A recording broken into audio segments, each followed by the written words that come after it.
Muy buenos días a todos. Espero que este sábado le esté encontrando bien. Eh, a los de Derecho, espero que hayan tenido un buen inicio de clases. Y a los de Contables, tristemente, el lunes también comenzamos y volvemos al ajetreo del semestre.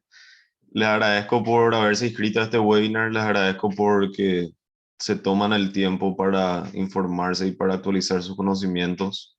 Desde la SODEU creemos firmemente en la constante actualización de nuestro conocimiento e ir creciendo nuestra biblioteca de información. Estos son temas que tristemente no tocamos a pleno o no tocamos luego en la facultad. O sea, yo estudio economía y no toco esto. Así que es un placer y un honor tener a alguien como Victoria dando este webinar sobre compliance. Eh, Nosotros los de economía y los de contables a veces no tocamos los temas legales, pero en el día a día tenemos que saber y tenemos que estar al tanto de estas cosas, ¿verdad? Porque si no sabemos, nos pasan por encima, ¿verdad? Le agradezco una vez más a nuestra excelentísima directora de capacitación, Brenda, que estuvo armando este webinar.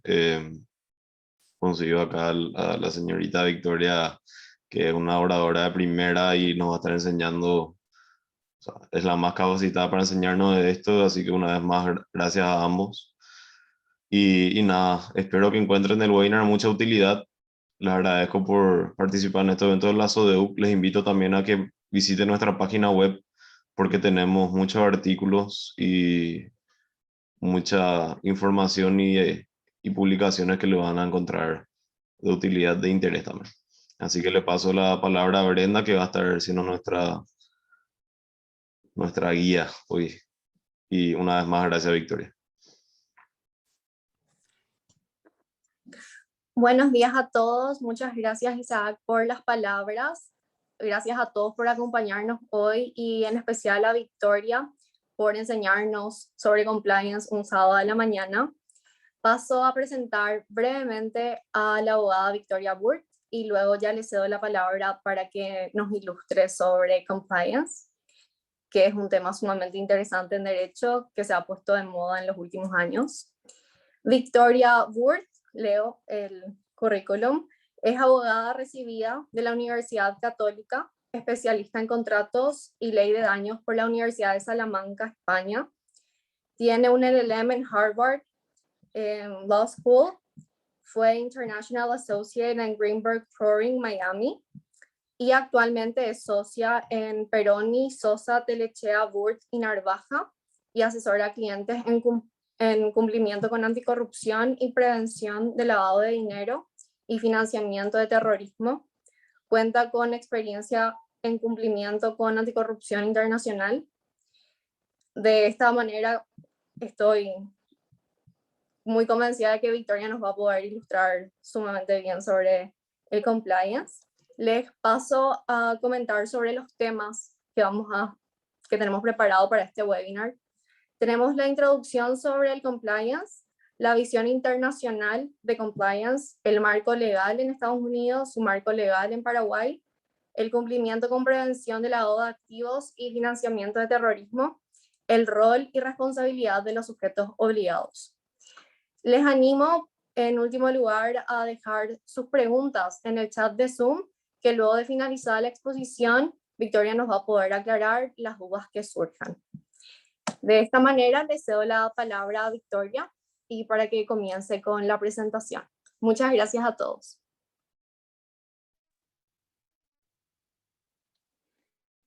Gracias, Brenda, gracias, Isaac. Muchas gracias por la invitación. Es un placer estar aquí con ustedes este sábado mañana y poder compartir el conocimiento que tengo en base a lo que es el compliance corporativo internacional y lo que son las normas de cumplimiento con prevención de lavado de dinero en Paraguay. Como dijo Isaac, la idea de esto, y le felicito por la iniciativa, es poder profundizar temas que generalmente no se abordan en la universidad, quizás porque también sean temas que son bastante nuevos.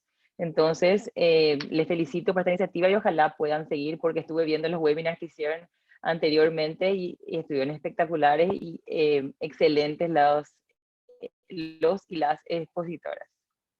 Entonces, les voy a compartir. La idea de hoy es poder darle un pantallazo de lo que es cumplimiento o compliance con un énfasis legal y práctico, para que vayan con un conocimiento por lo menos básico de lo que pasa a nivel internacional y cómo lo tratamos aquí a nivel nacional. La primera aclaratoria que quiero hacer es que esto no está limitado a derecho. El cumplimiento tiene mucho impacto en todas las áreas de nuestras vidas. Entonces, no es algo que está estrictamente ligado a los abogados, sino tiene muchísimo que ver con la economía y con los contadores, porque es el cumplimiento de las normas de prevención, ya sea lavado de dinero o anticorrupción, que tiene que ver con la transparencia y el origen. Y eso no hacemos solo los abogados, sino muy importante, como lo van a ver. Entonces, ¿qué es el compliance o cumplimiento? El compliance corporativo es un conjunto de procedimientos y de buenas prácticas adoptadas por empresas u organizaciones para identificar y clasificar los riesgos operativos, ya sean económicos o legales, que enfrentan o pueden establecer o puedan enfrentar las empresas y establecer ciertos mecanismos internos para prevenirlos o mitigarlos. El compliance, que anteriormente era una buena práctica, ya ha dejado de ser una opción voluntaria para muchas empresas y ha pasado a ser un requisito dentro de la estrategia de negocios de las empresas para poder cumplir con buenas prácticas internacionales. En los últimos años hemos visto que la palabra compliance, su cumplimiento, se ha usado mucho, y es porque muchas legislaciones, muchos países alrededor del mundo han desarrollado nuevas leyes dentro de lo que es cumplimiento con anticorrupción y también cumplimiento con prevención de lavado de dinero. Y esto ha dado mucho más control al gobierno y a entidades como el Gafilat para que puedan aportar y puedan tener una visibilidad. ¿Qué es importante saber para poder partir con anticorrupción y prevención del lavado de dinero? En primer lugar, ¿dónde estamos situados y cómo estamos situados? ¿Y por qué eso es importante? Siempre nos guiamos por el índice de transparencia internacional, que hace un índice de corrupción y percepción de la corrupción todos los años, para poder ver cómo está Paraguay. Y como ven, Paraguay todavía sigue muy, muy rojo. Quiere decir que en Paraguay todavía existe mucha corrupción. Visto esto, también tenemos a veces que comparar con el índice que crea la organización de Basilea de bancos, que hace un índice de lavado de dinero. Este es de anticorrupción y el de lavado de dinero es otro, pero Paraguay está en la misma situación. ¿Qué pasa? ¿Cuáles son los países que hasta el 2018 contaban con regulación de anticorrupción? Son pocos. Estos son otros países a nivel internacional que ya han empezado y ya están trabajando desde hace varios años con impulsar lo que es las leyes de anticorrupción.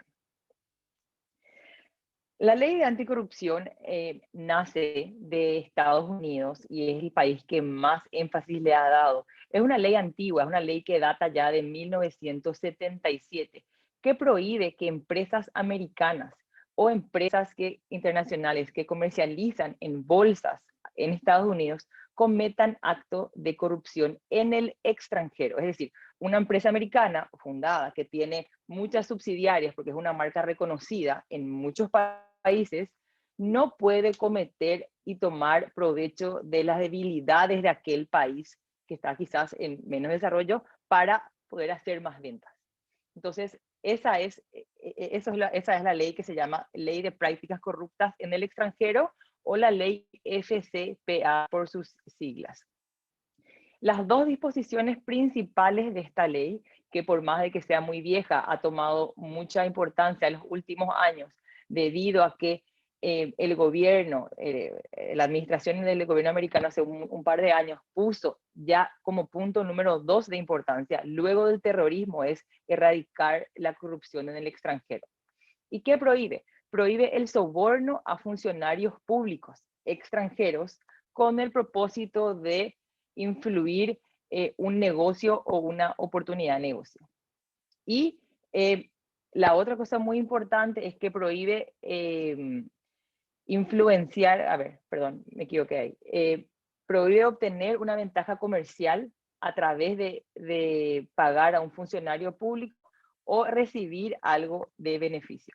Y cuando se dice dar algo de valor, hacer un acto de corrupción, no es siempre dinero, no es siempre entregar un maletín. Dar algo de valor es cualquier ventaja, ya sea financiera, ya sean regalos, ya sea efectivo, comida, ya sea ofrecer una oportunidad de trabajo para obtener algo de valor para esa empresa o adelantar algo.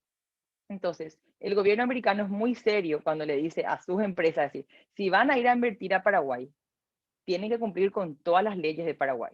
Si ustedes llegan a pagar un soborno, a hacer un pago indebido, a hacer un favor, a prometer esto, a entregar entradas de partidos de fútbol importantes o ofrecer viajes para obtener un permiso para adelantar la construcción, por ejemplo, de su empresa, eso es una violación del FCPA y eso va a tener va a tener una sanción muy grande. ¿Qué dice la ley americana? Que lo que las empresas no pueden hacer por sí, es decir, estamos hablando de una empresa americana que viene a constituirse a Paraguay como ejemplo, lo que la empresa no puede hacer de ilegal, tampoco puede contratar a terceros para que haga. Entonces le dice a la empresa, tienen que tener un procedimiento muy claro de cuando seleccionan y contratan a ciertos terceros intermediarios que son proveedores, porque cualquier cosa que hagan estos terceros intermediarios lo van a hacer a su nombre y ustedes van a tener ese riesgo. Entonces, si una empresa se constituye en Paraguay, como estamos hablando, y contrata un estudio jurídico o contrata a un gestor para que vaya ante la SET o a un abogado que vaya al Poder Judicial, cuando ese tercero, que es considerado un tercero intermediario, va a la entidad de gobierno, no viene a decir yo soy Victoria Burt, vengo a mi nombre, vengo a título personal, no, yo vengo de parte de tal empresa. Entonces, cualquier cosa que haga ese tercero intermediario va a afectar a la empresa. Entonces, es muy rígida la ley FCPA que dice, las empresas que están sujetas a esta ley tienen que tener un procedimiento de selección y contratación de sus terceros intermediarios. Estos que están aquí son algunos de los terceros intermediarios. Y para ello tienen que hacer una debida diligencia para ver si estos terceros intermediarios a quienes ellos van a contratar tienen buena reputación. Y si es que el presupuesto de trabajo que le va a pasar está acorde al trabajo. Porque lo que muchos terceros intermediarios realizan es piden un valor de, por ejemplo, 10 millones de guaraníes para hacer su tarea, pero luego le dice, necesito 10 millones más para gastos extras. Y eso es lo que está prohibido. Tiene que haber total transparencia. Entonces, estos son algunos ejemplos de terceros intermediarios. Esto no es lo mismo que contratar a un proveedor que va a ser de informática o un proveedor que va a vender muebles. Solo está sujeto a aquellos proveedores que, por el tipo de servicio o de producto que van a entregar, van a tener una relación con el Estado a nombre de esa empresa. Entonces, ese es uno de los conceptos principales. El segundo concepto es, está prohibido hacer actos de corrupción con funcionarios públicos para obtener una ventaja indebida. Son cualquier funcionario de entidades gubernamentales, departamentales o agencias o dependencias de gobierno, personas que actúen en forma oficial representando a una entidad gubernamental, funcionarios de compañías que sean de propiedad o controladas por el Estado, e incluso los familiares de los funcionarios públicos. También miembros oficiales de partidos políticos, funcionarios de organizaciones internacionales, cercanos al público. ¿Por qué es importante esto? Porque prohíbe, como le digo, dar algo de valor para retener un beneficio, obtener una influencia o un beneficio a través de un funcionario público.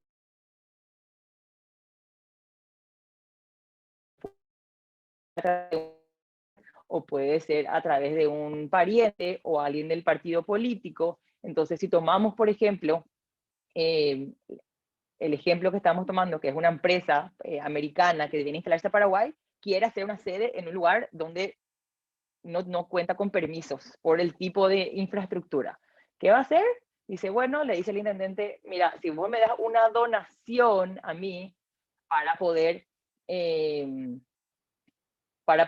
cubrir mi campaña, yo te voy a facilitar el permiso. Entonces, y le dice, no, pero no me vayas a hacer a mí, hacelo a través de mi esposa o hacelo a una ONG que está a nombre de mi socio comercial, como para poder desviar la atención. Entonces, por eso es que es muy amplio el concepto de funcionario público y hay que tener siempre en cuenta con la ley FCPA. ¿Por qué es importante esto? Porque hay un interés muy grande de parte del gobierno americano de erradicar esta corrupción en el extranjero. Primero, porque enlentece el desarrollo de estos países que tienen que salirse de la corrupción. En segundo lugar, porque tanto para el gobierno americano como para la persona dentro de la empresa que denuncia este hecho de corrupción, hay un incentivo económico. El gobierno americano da un premio, un reconocimiento a la persona que dentro de una empresa americana cuenta o descubre actos de corrupción. Y si ese acto de corrupción se termina por encontrar, descubrir y sancionar, ya sea que la multa, como en esta farmacéutica, fue de 21 millones de dólares, un porcentaje queda para la persona que contó, que en Estados Unidos se llama el whistleblower. Y otro porcentaje queda para el Departamento de Justicia. Entonces, por eso que hay tanto énfasis y tanto interés en descubrir si es que hay actos de corrupción. Además, el whistleblower, que es la persona que va a contar o que tiene información confidencial, está protegida por el gobierno americano hasta tanto termine la investigación. No le pueden despedir y no pueden haber repercusiones negativas contra esa persona. En Brasil hay una ley también, que es la ley de las empresas limpias, que ya data del 2014, que responsabiliza a las empresas por actos de corrupción de sus empleados e introduce la responsabilidad estricta a estos delitos. Entonces, esto es el Brasil Clean Company Act, que ya es del 2014. También tenemos la famosa ley de anticorrupción, que es la ley del Reino Unido, que es el UK Bribery Act, que también responsabiliza a las empresas por actos corruptos por personas cometidas a nombre de la empresa y prohíbe el soborno a los funcionarios públicos. En alemán también hay legislación de anticorrupción y también está en conjunto con el Código Penal y la Ley de Delitos Administrativos. En Francia también está la ley que ya data del 2017, que estipula que las empresas tienen que establecer un programa de anticorrupción para poder identificar y mitigar los riesgos de corrupción. En Argentina tiene una ley bastante nueva que entró en vigencia recién en marzo del año 20, que prevé la responsabilidad empresarial prevé la responsabilidad penal empresarial y a personas jurídicas e incluye normas de programas de integridad. Entonces, ese es el marco internacional de lo que es el compliance y las leyes de anticorrupción. Ahora, me gustaría entrar a lo que es lo que vamos a ver acá en Paraguay, que es el compliance, pero es el cumplimiento con las leyes de prevención de lavado de activos y financiamiento de terrorismo. Aquí tenemos que saber, como habíamos visto en el mapa original, cómo está Paraguay en materia de lavado de dinero. Y como les comenté, según el ranking de Basilea, Paraguay sigue en el puesto número 6.45 de países donde se pasa mucha corrupción y mucho financiamiento a terrorismo. Entonces, el Gafilat vino a Paraguay en el 2019 a hacer una revisión de cómo estaba Paraguay y qué necesitaba hacer Paraguay para poder salir de la lista gris en la que estaba. Y a raíz de eso, el GAFI dio 40 recomendaciones a Paraguay de cosas que tenía que cumplir para poder ir mejorando y salir de ser un paraíso de lavado de dinero, que es lo que todos queremos. El gobierno tomó muy en serio las recomendaciones y puso mucho énfasis en eso. Y a raíz de eso dio mucho apoyo a la Secretaría de Prevención del Lavado de Dinero o Bienes, que es la CEPRELAT, para poder cumplir. Muestra de ello es que a fines del 2019 Paraguay sacó un paquete de 10 leyes de anticorrupción y de prevención del lavado de dinero, entre las cuales, por ejemplo, se incluye la creación del registro administrativo de personas y estructuras jurídicas, se crea el régimen de las sociedades por acciones, cambian las acciones que eran antes que podían ser al portador, ahora tienen que ser nominativas. La ley que regula la inmovilización de activos permite la inmovilización de activos financieros de personas vinculadas al terrorismo y crea, entre otras, la competencia del crimen organizado en la jurisdicción penal. Entonces, Paraguay ha estado haciendo un gran esfuerzo en los últimos años para poder adecuar su legislación a estándares internacionales. En Paraguay, el marco legal que tenemos en cumplimiento con prevención del lavado de dinero es la Ley 1015, que es del 97, y sus modificatorias del 2009 y del 2019. Y tenemos todas las nuevas resoluciones de la CEPRELAT que son para todos aquellos sujetos obligados. La CEPRELAT, como les conté, ha estado trabajando mucho con todos los sectores y ha creado resoluciones ya desde julio del 2019 hasta ahora, específicos para qué tipo de cumplimiento tiene que hacer y qué procedimiento debe cumplir cada sujeto obligado. ¿Y qué es lo más importante? Es que a partir de ahora, todos los sujetos obligados, no solamente las instituciones bancarias, que eran antes las más importantes, deben cumplir con procedimientos de debida diligencia a todos los clientes para ver el origen y la trazabilidad de sus fondos, sin importar la cantidad de cosas que van a comprar, cuándo, si va a ser en efectivo o si va a ser a crédito o si es más o menos de $10.000. Entonces, ¿cuáles son los sujetos obligados que vamos a ver acá? Los sujetos obligados son todas las instituciones financieras, las casas de cambio, las casas de bolsa, están las inmobiliarias y desarrolladoras de inmuebles, están las empresas de seguro, están las matrimoniales, están las empresas que comercializan oro y plata, están las concesionarias también de automotores y muchas más. ¿Y qué es lo que pide la CEPRELAT? Es que todas estas empresas hagan una autoevaluación de riesgo para ver cuáles son los riesgos que tienen cada uno en cuanto a lavado de dinero y financiamiento de terrorismo y que lo hagan con un enfoque basado en riesgo y luego que tengan una estructura de cumplimiento, tengan una persona que se llama oficial de cumplimiento encargada de velar por el cumplimiento de estos procedimientos con un manual elaborado a medida para esta empresa y que el manual contemple, entre otras cosas, cómo va a ser el procedimiento de nuevos clientes, cómo van a validar nuevos clientes, qué información van a pedir, cómo van a hacer la debida diligencia, cómo van a hacer el monitoreo transaccional de ese cliente y por último, cómo van a realizar las capacitaciones a todos sus colaboradores para que ellos puedan tener visibilidad o no de ciertos riesgos.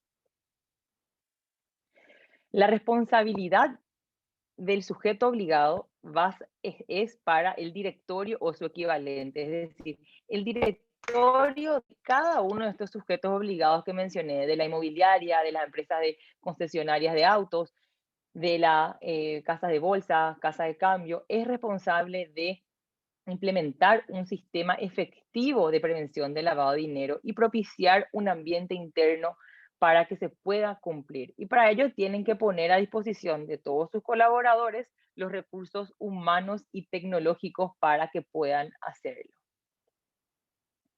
Como les comenté, a partir de ahora todos los sujetos obligados tienen que tener un oficial de cumplimiento que esté preparado según los requisitos de cada resolución, que al menos es título universitario y experiencia, pueden ser abogados o pueden no ser abogados, pero que tengan peso, autonomía e independencia dentro de esa empresa para poder controlar el cumplimiento y reportar al directorio en caso que hayan señales de alerta de sus clientes.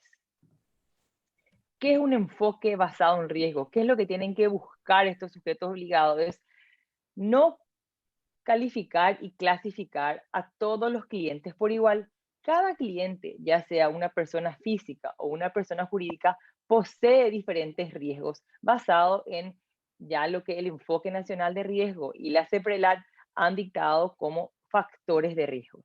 ¿Cuáles son factores de riesgo en nuestra legislación? Factores de riesgo son, por ejemplo, que las personas vivan o residan en la triple frontera, el tipo de trabajo al cual se dedique esa persona. Si es una persona física, tiene ciertos riesgos. Si es una persona jurídica, tiene ciertos riesgos. Si es una persona jurídica que está constituida hace varios años, tiene menos riesgo que una persona jurídica constituida hace poco. Una sociedad anónima, una sociedad de responsabilidad limitada, ya con un capital acorde a sus actividades, no tiene tantos riesgos como una ONG que sí tiene muchos riesgos porque así fue calificada. Entonces, con cada nuevo cliente o cliente existente que tenga este sujeto obligado, ellos tienen que evaluar y darle una puntuación a ese cliente para ver cuál riesgo tiene y qué riesgos le van a afectar a la empresa. Porque ¿cuál es el riesgo principal?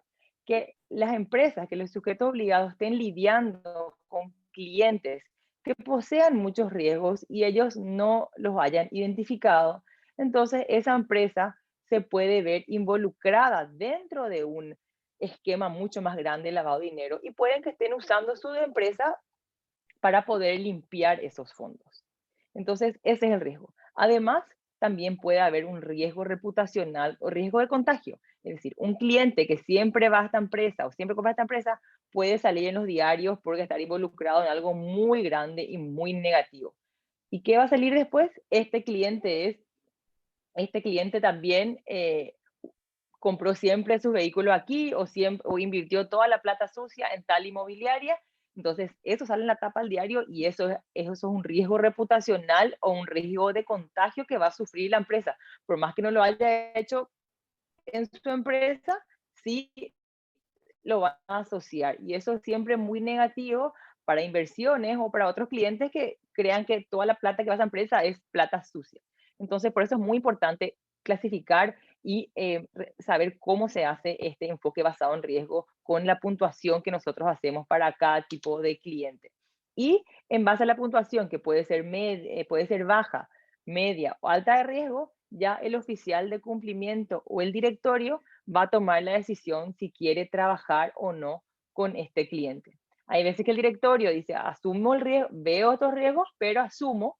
Y hay veces que dice el directorio, mira, yo no quiero tener relación con alguien que tenga tantos riesgos porque en realidad puede perjudicarme mucho más de lo que me va a beneficiar como cliente. Como les comenté, ¿cuáles son ciertos factores de riesgo para clientes, si es persona física o persona jurídica? ¿Cuáles son los ingresos que tiene esa persona? Y si esos ingresos coinciden con la actividad económica, ¿cuál es la edad que tiene ese cliente? Y si la actividad económica e ingresos coinciden con esa edad. Si es alguien que tiene 18 años recién cumplido y tiene unos ingresos millonarios y una actividad económica, uno dice, a ver, 18 años, o sea, ¿cómo cuadra esto? O si viene un cliente que tiene 30 años, está desempleado y dice, quiero comprar esto en efectivo por $30,000. A ver, ¿y de dónde viene este dinero? Entonces, siempre hay que trazar. Muchas veces pueden haber explicaciones muy válidas de dónde puede obtener el dinero o que venga un tercero a comprar a favor de esa persona, pero siempre tiene que haber una transparencia y una obtención de información para poder validar eso. Entonces, hay que estudiar caso por caso. Los tipos de productos también tienen mucho peso en cuanto a lavado de dinero, que pueden ser productos existentes o pueden ser productos a futuro, como comprar en inmobiliarias. Los canales de distribución también, a ver si comprar a través de vendedores, a través de redes sociales o a través de clientes o colaboradores directos. Y por último, la zona geográfica. ¿De dónde es este cliente? ¿Dónde ejerce sus actividades? ¿Dónde reside? ¿Está en un lugar donde hay poco dinero, donde hay mucho dinero, donde viene de Capitán Vado, viene de Concepción o otros lugares que están marcados ya por la CEPRELAT? Vamos a tener un control adicional. Entonces, ¿qué tenemos que hacer para poder obtener información sobre ese cliente que viene a nuestra empresa y ver si es que posee riesgo? Lo que tenemos que hacer se llama una debida diligencia. La debida diligencia es una obtención de información para poder crear un perfil y tener un conocimiento más profundo de ese cliente. Y la debida diligencia se divide en 3 etapas. La primera etapa es la identificación del cliente, que generalmente ya cuando el cliente demuestre un interés real en adquirir ese bien o comprar ese producto que está sujeto a una de las leyes de prevención de lavado de activos, entonces le pedimos información con un formulario. Generalmente las empresas tienen un formulario, pero ya la resolución específica de la CPLAA establece cuáles son los criterios mínimos que deben solicitar en ese formulario. Entonces, se solicita la información del cliente que está, como vimos, nombre, si es persona física, jurídica, edad, dónde vive, dónde reside, antecedentes, eh, ingresos, ve si es contribuyente, no es contribuyente. em, También se les pide fotocopia de cédula y de IVA, por ejemplo, de los 6 últimos IVA. Entonces, con esa información, el oficial de cumplimiento o el asesor de ventas ve si valida esa información y pasa a la etapa de verificación. ¿Qué es la etapa de verificación? Primero es buscar información sobre esa persona y ver si es que existen noticias negativas de esa persona en cuanto a lavado de dinero o corrupción. Puede buscar en todas las listas de sanciones, que son las listas de sanciones ya aprobadas por el GAFI y por las Naciones Unidas. También busca en medios de comunicación masiva y en otros software de búsqueda de información. Una cosa importante que también debes saber es si es que ese cliente es una persona expuesta políticamente o es un pariente de una persona expuesta políticamente. Lo mismo que con el sistema americano, es importante saber la cercanía a un funcionario público. Esto no quiere decir de que por ser un funcionario público o un pariente de una persona expuesta políticamente o PEP no le van a vender. Es solamente que necesitan la transparencia para saber cuál es el riesgo que puede tener si está con si es una persona expuesta políticamente. Entonces, en esta verificación se ve esta información, se busca y además se cruza con lo que el cliente presentó en el formulario de identificación. Si es que en la verificación, cuando cruzamos, hacemos la verificación con la identificación, no encontramos ninguna señal de alerta, es decir, toda la información que encontramos coincide con la identificación y no hay ningún factor de riesgo importante, entonces se puede aprobar a ese cliente y pasa ya a la etapa legal o lo que tenga la compañía para la contratación o el inicio de relación comercial con ese cliente. Ahora, si en la verificación y en la identificación encontramos que hay cuestiones que no coinciden o que tienen muchos factores de riesgo, lo que se debe hacer es una debida diligencia ampliada, es decir, decirle al cliente, mire, necesitamos obtener más información, porque, por ejemplo, trajo que tienen ingresos altos, pero no tiene fuente de ingreso. Entonces decimos, necesitamos saber de dónde viene su dinero. Y el cliente entonces ahí puede decir, miren, yo tengo en realidad una casa y es el importe del alquiler lo que yo tengo, acá les muestro el contrato de alquiler y con eso entonces se puede cumplir la debida diligencia ampliada. Entonces es pedir, si es que queda algún espacio, alguna duda, poder obtener más información de ese cliente. En caso de que no pueda demostrar de dónde viene el dinero, que tengan muchos factores de riesgo, entonces ahí el oficial de cumplimiento puede elevar ese caso al directorio y decir, miren, tenemos este caso, tenemos muchos riesgos, le vendemos o no le vendemos o iniciamos o no una relación comercial con esta persona, porque tiene antecedentes de ir preso por lavado de dinero, porque puede tener muchas muchas publicaciones muy negativas. Por último, también pide la CEPRELAT en sus resoluciones que la debida diligencia debe tener un periodo, un proceso de monitoreo, porque lo que se hizo el día de la identificación y verificación puede cambiar a lo largo de la relación comercial. Entonces, si yo fui hoy a querer comprar un inmueble y le di todos mis datos, toda mi información y ya fue aprobada, a lo mejor pueden haber noticias y tengo un contrato de 12 meses o de 24 meses, puede que en ese periodo de tiempo salten cosas muy graves acerca mío. Entonces, en esa etapa de monitoreo, tiene la obligación la empresa de levantar y hacer una investigación interna y, en caso que amerite, ir a reportar a la CEPRELAT. ¿Qué es importante en todo esto? Es que los sujetos obligados deben mantener todo el respaldo documental de estos procesos, porque si el día de mañana, ya sea la CEPRELAT o una auditoría, pida información, ellos tienen que tener, acá vino tal cliente, esta es su ficha de identificación de cliente, esta es la verificación que hicimos, este es el reporte del oficial de cumplimiento, no hay noticias negativas y contratamos. Y te dicen, no, pero mira, salió esta noticia sobre este cliente y usted le puede decir, o sea, la empresa le puede decir, miren, cuando nosotros hicimos la debida diligencia, no, eh, no encontramos esa noticia. Además, también antes de la contratación con este cliente, el cliente debe firmar unas declaraciones juradas donde jura que el origen de esos fondos son lícitos, además de no ser PEP y de haber ofrecido información veraz. ¿Cuáles son algunas señales de alerta que tienen los sujetos obligados? Por ejemplo, la inconsistencia e incoherencia de las informaciones proporcionadas.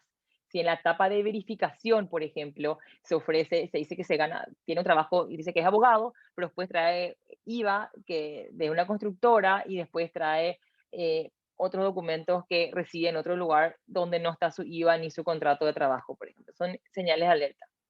También hay veces que no quieren dar información sobre el beneficiario final, también es un riesgo. Informaciones falsas o engañosas también es un riesgo. La negativa a entregar. Si uno llama al cliente y le dice, mire señor, tenemos que pedirle más información. Sí, te voy a pasar, te voy a pasar. Pasa una semana y le digo, señor o señora, cliente, necesitamos pedirle más información para la debida diligencia ampliada, sí, y nunca pasa. La negativa a dar información y a ser transparente también es una señal de alerta que tienen que tener en cuenta. Hay veces que también se hacen adquisiciones masivas a favor de menores de edad, también es una negativa. La negativa a firmar, como les dije, esta declaración de origen de fondo es otra señal de alerta. Si viene una sociedad, una entidad a querer comprar algo, un producto o contratar un servicio y que valga mucho dinero con una sociedad que tenga muy poco capital. Otro riesgo es que venga una persona a comprar a nombre de un tercero, porque claro, yo puedo ir a nombre mío y querer comprar y tengo noticias negativas. Entonces yo voy a pedirle a alguien más que sé que no tiene noticias negativas que vaya y compre y luego me ceda a mí.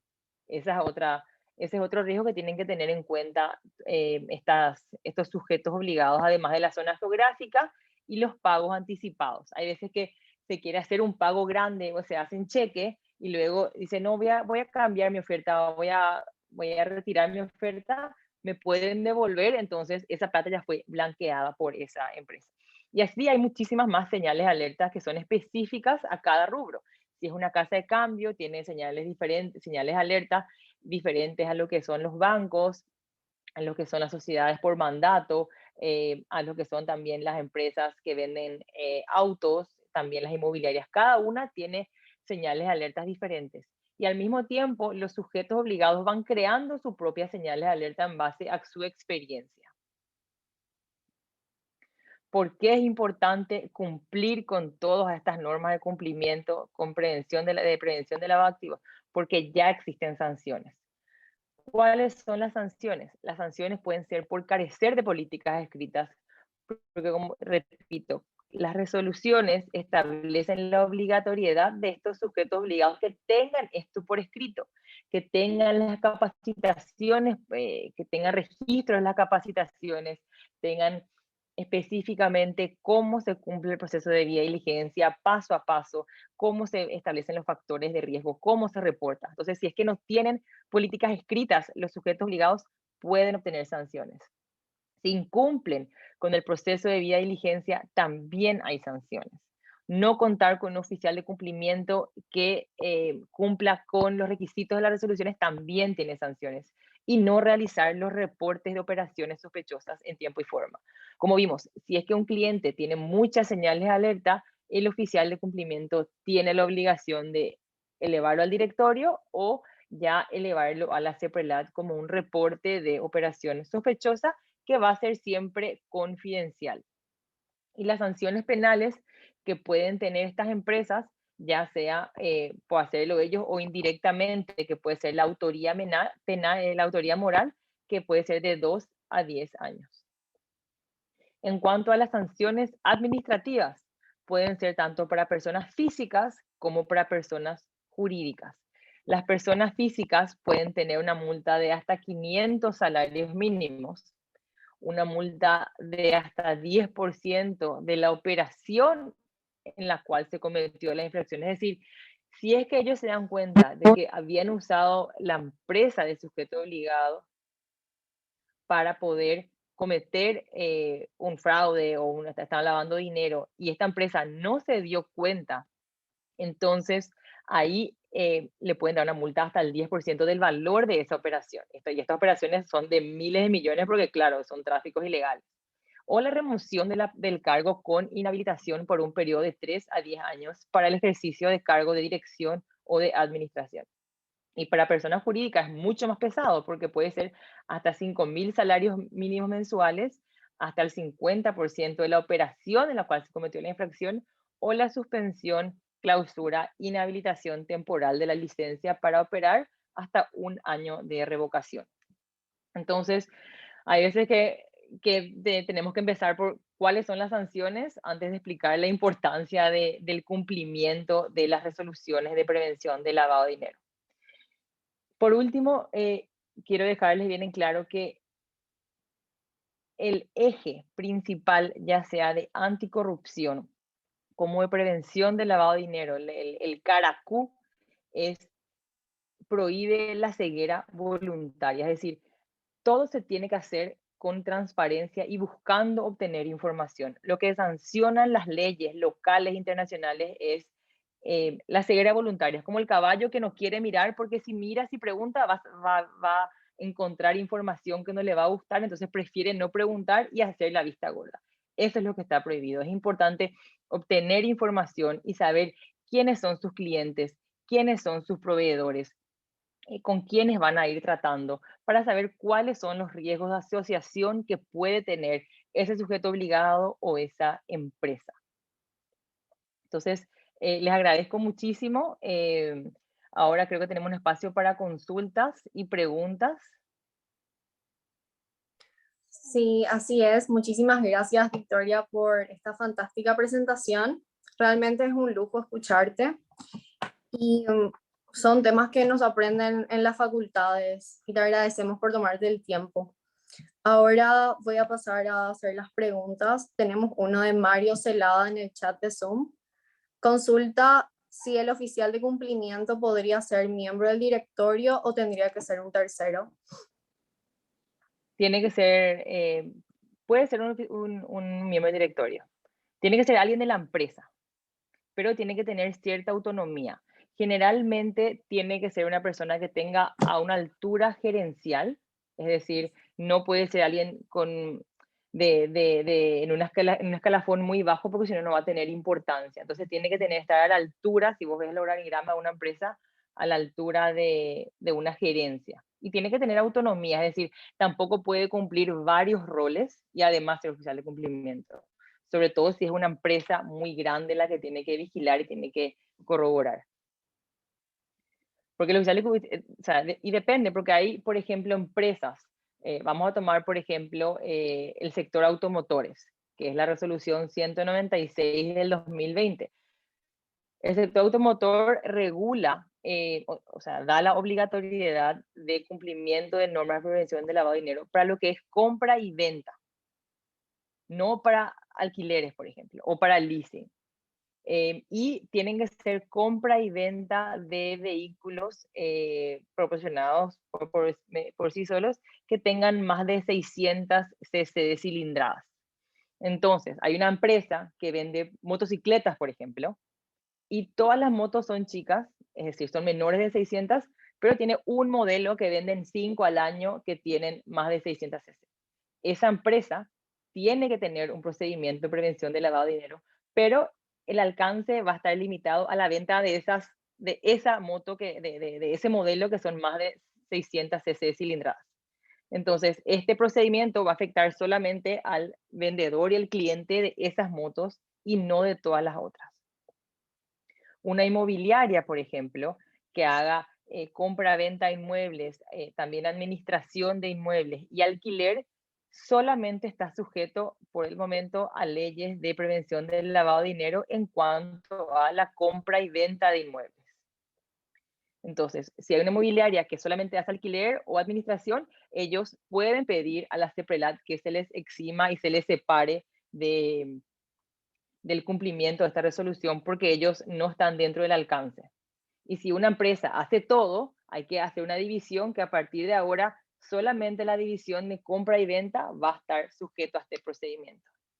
Y hay mucha resistencia comercial en hacer estos procedimientos porque enlentece mucho la venta. Entonces siempre hay un empuje entre la parte legal o el directorio a veces, la parte legal y la parte de cumplimiento con la parte comercial. Si yo quiero vender, si viene un día alguien me quiere comprar un auto por tantos millones y tienen efectivo, yo vendo. Si yo le digo, tráeme tu papel, voy a revisar, voy a hacer una debida diligencia, firmame todo, se va a ir a otra empresa. Y eso es lo mismo que pasa ahora con todos los sujetos obligados, que dice, ¿por qué yo voy a tener que cumplir si es que los otros sujetos obligados no cumplen? Y a mí me da voy a perder muchos clientes.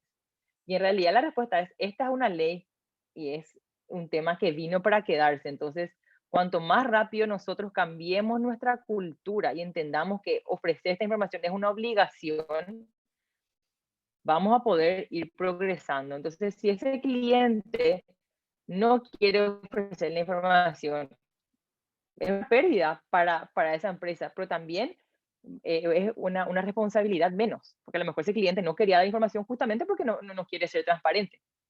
Pero entonces, eso es algo que pasa siempre y lo que tratamos de hacer nosotros es para poder crear estos procedimientos de prevención del lavado de dinero, poder entender cómo es la operativa actual de la empresa y no hacer tantos cambios, sino agregar ciertos controles. Entonces no vamos a ir a una empresa que ya vende tanto por día o hace tanto y decir, bueno, a partir de ahora vamos a cambiar todo y vamos a hacer esto, porque ahí sí es un problema y no funciona y entonces nadie cumple. Entonces dicen, sí, yo tengo un manual de prevención en un cajón, pero no, nosotros lo que queremos es que la gente pueda cumplir y pueda dar esta información. Las empresas que son muy grandes pueden obtener ciertos o pueden comprar ciertos software de información para poder hacer relevamiento y la debida diligencia masiva y el monitoreo masivo. Hay otras empresas que son más pequeñas y los pueden hacer todavía de manera manual.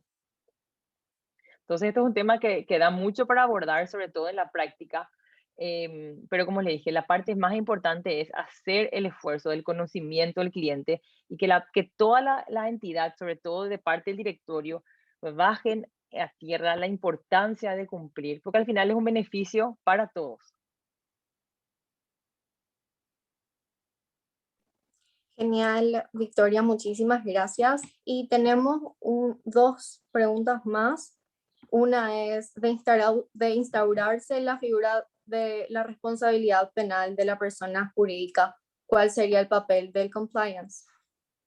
Y yo creo que eso es un tema muy importante porque ahora hay una responsabilidad administrativa civil. Ahí, como vimos en uno de los últimos slides, están las sanciones que pueden tener las personas jurídicas por incumplimiento, pero muy diferente es la sanción penal que la sanción monetaria. Entonces, yo creo que de instaurarse la responsabilidad penal, sí va a haber mucho más cumplimiento de parte de las entidades, porque hay un castigo, porque lastimosamente todos nos movemos todavía mucho con las sanciones, es decir, en Paraguay están trabajando también mucho en materia de CEPRELAT con sanciones de ejemplo, es decir, yo no voy a cumplir, pero veo que le multaron 9.6 millones a un banco de plaza, entonces me voy a poner las pilas porque puedo ser yo el próximo. Entonces, creo que si es que se llega a instaurar la responsabilidad penal, sí va a ayudar mucho en materia de cumplimiento porque va a dar un refuerzo al cumplimiento con estas leyes y buenas prácticas. Genial. Y una última consulta, son preguntas del Google Form. ¿sería factible introducir los conceptos del compliance en la administración pública con énfasis en las contrataciones públicas? ¿Y de qué manera sería factible de serlo? Es que en la administración pública ya existe, o sea, el compliance es el cumplimiento con las normas, con las resoluciones, con las leyes, el cumplimiento y además las buenas prácticas. En Estados Unidos y aquí en Paraguay, lo que está prohibido es el soborno a funcionarios públicos. Entonces, con contrataciones públicas tenés la entidad del gobierno de un lado y la entidad privada. Entonces, cualquier soborno o pago o algo de valor o algo indebido que se le dé es algo negativo y está incumpliendo con leyes nacionales e internacionales. Entonces, se debe reforzar, se debe pedir más transparencia, que es lo que el Estado ha tratado de hacer con hacer todas estas licitaciones por medios públicos, por medios virtuales, para que la gente pueda ver y pueda encontrar los contratos y más información. Aquí lo único que cambia es que si además esta persona privada que está peleando la licitación es una empresa americana o sujeta a la FCPA o sujeta a cualquiera de las leyes internacionales, entonces podría tener un castigo superior por incumplir con esto. Victoria, una última consultita ahora me acaba de llegar. ¿Cómo hace Estados Unidos para controlar que sus empresas respeten las normativas en países extranjeros a través de las instituciones de cada país, o sería la CEPRELAT de cada país? Y eso es algo muy interesante porque el gobierno americano lo hace a través de generalmente de los empleados de esa misma empresa. Como comenté, si una empresa americana viene a Paraguay, ellos tienen la obligación, cuando llegan a Paraguay, de contar con un procedimiento y un manual de anticorrupción y de entrenarle a todos y cada uno de sus colaboradores, además de algunos terceros intermediarios. Entonces, cuando llega la empresa, ya dice, nosotros somos una empresa americana, estamos sujetos a esta ley de FCPA, esto es lo que tenemos que hacer, estas son las señales de alerta, este es el canal de reporte de violaciones y este es el premio que ustedes pueden tener si reportan. Entonces, inmediatamente hay un incentivo de alguien que está trabajando a decir, porque yo estoy acá pillando que en realidad a este gestor le contrataron no por ser bueno, sino porque él consigue todo bajo la mesa, porque está casado con la secretaria o porque le prometió entradas para el partido de fútbol de tanto. Entonces, este gestor no está dentro de lo que describe este manual. O estoy trabajando con este abogado, mira, pues este abogado ha sido que sale en los diarios, que hace todo esto y está confabulado con tal y tal. Entonces, espera un poco, me está haciendo raro. A ver, voy a ver otro proveedor. Mira, acá tienen también un constructor que hace 2 años se le prohibió a tal empresa construir y ahí van a construir. Qué raro. Entonces, vamos a ver, parece que el área de contratación del tercero intermediario no está funcionando bien. Entonces, ellos tienen la obligación de hacer un reporte anónimo. Y ahí, reporte anónimo, por favor, investiguen esta situación.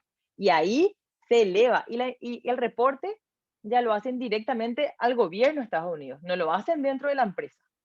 Entonces el gobierno de Estados Unidos recibe y ahí pide ayuda al gobierno local o lo hacen ellos automáticamente, piden ayuda a un estudio jurídico que hagan lo que se llaman las investigaciones internas para ver si es que estas alegaciones que hace este colaborador de esta empresa son ciertas o no. Entonces, nosotros que estamos ahora del lado del estudio jurídico, recibimos esta información y nos vamos y empezamos a hacer nuestra pesquisa, a ver qué hay de este gestor. Salen todas estas informaciones. ¿Qué hay de este constructor? Salen todas estas informaciones. ¿Qué hay de estos abogados? Sale todo esto. Entonces decimos, mira, parece ser que las alegaciones que está haciendo este colaborador pueden ser ciertas. Entonces ahí se abre y se pasa al Departamento de Estado y ellos pueden investigar. Entonces, por eso que es muy importante y se eleva, y como les dije, esa persona, si después del día de mañana sale una multa, que generalmente son multas millonarias, va a cobrar una parte, aparte de tener el cuidado del gobierno americano y de la empresa que no le pueden despedir. Y el gobierno americano también cobra esa multa. Entonces, por eso que hay un incentivo, es un incentivo que usa mucho el gobierno americano también en materia penal de cooperación cuando uno ofrece información o se entrega, que nosotros no tenemos.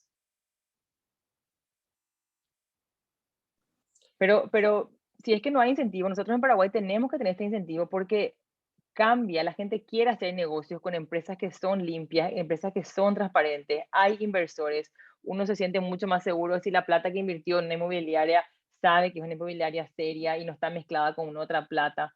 Entonces, el compliance vino para quedarse y ya está, se están cambiando cuáles son las, o sea, se están dividiendo cuáles son las empresas que optaron por cumplir y son mucho más rígidas y cuáles quedaron sin darle importancia.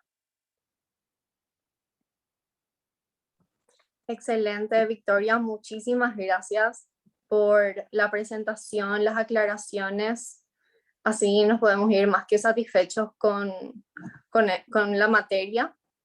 Y ahora me gustaría cederle la palabra al presidente y agradecerles a todos por acompañarnos hasta el final. Muchas gracias, Brenda, y wow, Victoria. La verdad que sabía un poco de compliance, pero hoy me quedé impactado y me quedé con la boca abierta. Estoy asegurado porque lo que nos estás contando es que hay un futuro bueno, estamos por buen camino.